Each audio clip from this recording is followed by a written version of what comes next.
की बात है। एक गांव में एक मोहन नाम का लड़का रहता था। उसके 5 मित्र थे, रवि, शशि, कमल, सूरज और भगवंत। वैसे तो वो पांचों ही उसके बहुत अच्छे मित्र थे, लेकिन पिछले कुछ समय से उसके मन में एक शंका चल रही थी, जिसके हल के लिए वो एक संत के पास पहुंचा। आपके चरणों में मेरा कोटि कोटि प्रणाम गुरुदेव। खुश रहो बालक, बताओ कैसे आना हुआ। मैं जानता हूँ ये अजीब बात है, पर मेरे 5 मित्र हैं। उन 5 में मेरा सच्चा मित्र कौन है, ये मुझे जानना है। नहीं, ये बिल्कुल अजीब नहीं है। इस उम्र में ये विचार आना बिल्कुल स्वाभाविक है। चलो, मैं तुम्हें कुछ बिंदु बताता हूँ, जिससे तुम पता लगा सकते हो कि तुम्हारा सच्चा मित्र कौन है। वो संत मोहन को 5 बिंदु बताते हैं, जिससे वो अपने सच्चे मित्र का पता लगा सकता है। मोहन वापस आ जाता है और अपना काम शुरू करता है। उसने एक लड़के को बुलाया और उससे कहा कि वो उसके दोस्तों के बीच एक झूठ फैलाए। लड़के ने जाकर उन सब से कहा कि मोहन अपने पिता के पैसे चुराता है। रवि के सिवा सभी मित्र शशि, कमल, सूरज और भगवंत मोहन के पास आ गए और उससे पूछने लगे, मोहन, क्या ये सच है कि तुम अपने पापा के पैसे चुराते हो? बुरा मत मानना, लेकिन एक लड़के ने हम सबसे ऐसा कहा है। हम तुम्हारे बारे में गलत नहीं सोचना चाहते, इसलिए सीधे तुमसे पूछने चले आए। हाँ मोहन, बताओ ये झूठ है ना? हाँ, ऐसा कुछ नहीं है। ये जिसने भी कहा है सरासर झूठ है। मोहन ने देखा कि रवि नहीं आया है। उसने सोचा कि रवि ने बिना पूछे ही उसके खिलाफ कही गई बात को मान लिया। उसे लगा कि शायद रवि उसका सच्चा मित्र नहीं है, लेकिन उसे अभी अपने दोस्तों की और परीक्षा लेनी थी। एक दिन वो अपने 5 दोस्तों के साथ नदी के पास खेलने गया। उसे तैरना आता था, लेकिन वो उनकी परीक्षा लेने के लिए अचानक नदी में गिरकर डूबने का नाटक करने लगा। चलो, आज पता चलता है कि कौन मेरा सच्चा मित्र है। बचाओ, बचाओ! अरे मोहन तो डूब रहा है। जल्दी, हमें उसे बचाना होगा। हाँ चलो, नदी में कूदो। रवि, कमल, सूरज और भगवंत सभी नदी में कूद पड़े और मोहन को बचाने की कोशिश करने लगे, लेकिन शशि ने नदी में कूदने की कोई कोशिश नहीं की। शशि क्यों नहीं आ रहा? क्या उसे मेरी परवाह नहीं है? मोहन को शशि का ये रवैया बहुत बुरा लगा। उसने सोचा कि शायद शशि उसकी परवाह नहीं करता और उसे सच्चे मित्र की तरह नहीं मानता। कल रवि और आज शशि, हद हो गई। जिन्हें मैंने अपना सबसे अच्छा मित्र समझा, वही मेरे सच्चे मित्र नहीं है। फिलहाल असली दोस्तों की पहचान करने के लिए अगला पड़ाव था, उनसे 500 सिक्के उधार मांगना। रवि, मुझे 500 सिक्के उधार चाहिए। क्या तुम मेरी मदद कर सकते हो? बिल्कुल मोहन, तुम्हें जितनी भी जरूरत हो ले लो। रवि ने बिना किसी सवाल के 500 सिक्के मोहन को दे दिए। मोहन ने रवि का धन्यवाद किया और आगे बढ़ गया। शशि, मुझे 500 सिक्के उधार चाहिए। मैं तुम्हें अगले महीने लौटा दूंगा। बिल्कुल मित्र, ये लो। शशि ने भी तुरंत 500 सिक्के दे दिए। सूरज, मुझे 500 सिक्के चाहिए। क्या तुम उधार दे सकते हो? हाँ, क्यों नहीं, इसमें इतना शर्माने वाली कौन सी बात है? सूरज ने भी बिना किसी हिचकिचाहट के 500 सिक्के दे दिए। भगवान, यार 500 सिक्के होंगे क्या तेरे पास? हाँ है, ये ले। भगवंत ने भी तुरंत 500 सिक्के दे दिए। अब अंत में मोहन कमल के पास पहुंचा। कमल, मुझे 500 सिक्के चाहिए। क्या तुम उधार दे सकते हो?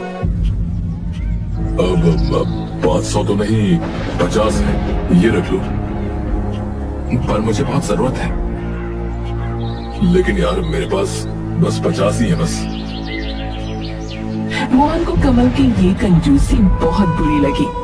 उसने सोचा कि कमल शायद सच्चा मित्र नहीं है, क्योंकि उसने जरूरत के वक्त पूरी मदद नहीं की। अब सच्चे मित्र की अगली परीक्षा के लिए उसने एक लड़के से कहा कि वो उसके दोस्तों तक उसकी झूठी दुर्घटना की खबर पहुंचाए। लड़के ने ऐसा ही किया।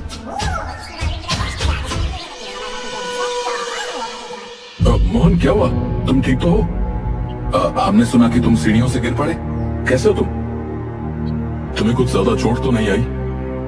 भगवान करे तुम जल्दी ठीक हो जाओ यार। सूरज कहाँ है? क्या उसे मेरी हालत के बारे में नहीं पता चला? पता नहीं मोहन, हम भी सूरज को ढूंढ रहे थे लेकिन वो कहीं नहीं मिला। मोहन को ये बहुत बुरा लगा कि सूरज उसकी इतनी गंभीर स्थिति में भी मिलने नहीं आया। वो बहुत परेशान था कि उसका हर एक मित्र एक परीक्षा में उत्तीर्ण नहीं हो रहा है। आखिरकार कुछ दिन बाद मोहन ने संत द्वारा बताए 5वें और अंतिम बिंदु पर काम किया। तुम्हारा सच्चा मित्र कौन है? रवि, मैं एक लड़की से प्यार करता हूँ यार, पर ये किसी को बताना मत। मोहन, तुम मुझ पर भरोसा कर सकते हो, मैं किसी से कुछ नहीं कहूंगा। शशि, मैंने एक दुकान से कुछ सामान चुरा लिया यार। मुझे बहुत बुरा लग रहा है, पर ये किसी को बताना मत। तुम निश्चिंत रहो मोहन, मैं इसे किसी से नहीं कहूंगा। कमल, ये बात किसी को बताना मत, पर पता है मैं ना रात को सोते हुए बिस्तर गीला कर देता हूँ। मुझे ये बीमारी है। मोहन, तुम मुझ पर भरोसा कर सकते हो, मैं किसी से कुछ नहीं कहूंगा, पर इसका इलाज करवाओ। एक राज की बात बताओ, मेरा असली नाम ना मंगल है, पर ये सिर्फ तुम्हारे और मेरे बीच ही रहनी चाहिए। तुम निश्चिंत रहो मोहन, मैं किसी को नहीं बताऊंगा। मेरा मतलब मंगल। भगवान, मैं तुम्हें अपना एक राज बताता हूँ, किसी से कहना मत। दरअसल मेरी माँ सौतेली है। अरे मोहन, ऐसा कैसे हो सकता है भाई? तुमने आज से पहले तो ऐसा कुछ नहीं बताया। पर चलो, तुम मुझ पर भरोसा कर सकते हो, मैं किसी से कुछ नहीं कहूंगा।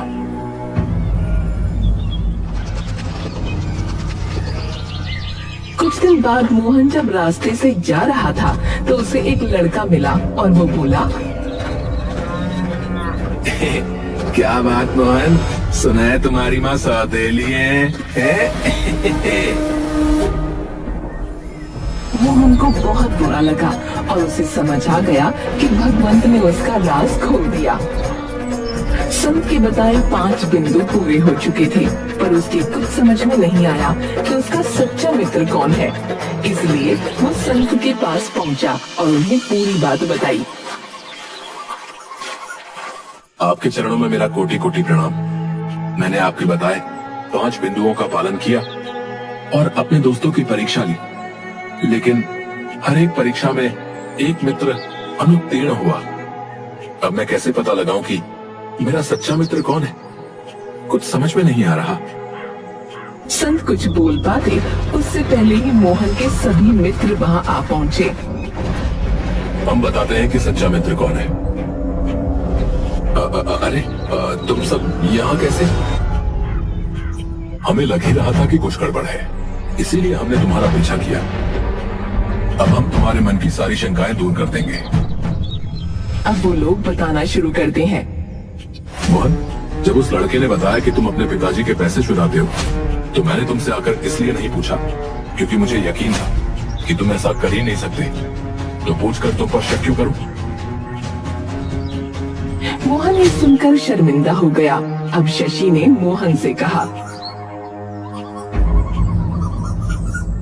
मोहन, मैं तुम्हें बचाने के लिए नदी में नहीं कूद पाया क्योंकि मुझे तैरना ही नहीं आता। अगर मैं कूदता तो हम दोनों ही डूब जाते यार। मुझे माफ कर दो शशि, मुझे ये बात नहीं पता थी। मैंने बिना सोचे समझे तुम्हें गलत समझ लिया यार। इसके बाद कमल ने मोहन को अपनी स्थिति समझाई। मोहन, मैं तुम्हें 500 सिक्के नहीं दे सका क्योंकि मेरे पास सिर्फ 50 ही थे। ये सब अमीर है और मैं गरीब हूं यार। इन्होंने अपनी संपत्ति का एक छोटा हिस्सा दिया, लेकिन मैंने तो अपनी पूरी पूंजी दे दी। अब मुझे माफ कर दो कमल, ये बात तो मुझे पता होनी चाहिए थी। तभी सूरज बोला, मोहन, जब तुमने झूठी दुर्घटना वाली परीक्षा ली थी, उसी समय मैं एक सच्ची दुर्घटना का शिकार हुआ था। एक सांड ने मेरे पेट में सींग मार दिया था। मैं कुछ दिन उठ नहीं पाया और इलाज के लिए मेरे माता पिता मुझे दूसरे गांव ले गए थे। हे भगवान, तुमने मुझे बाद में बताया कि नहीं? कोई बात नहीं मोहन, मैंने बस सोचा कि क्यों अपना दुख बताकर तुम्हारा दुख बढ़ाऊं। मोहन ने सूरज से माफी मांगी और तभी भगवंत एक लड़के को सामने लाया।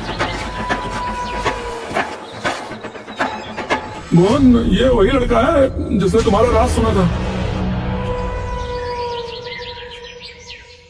मोहन, मुझे माफ कर दो यार, मैंने भगवंत और तुम्हारी बातें गलती से सुन ली थी।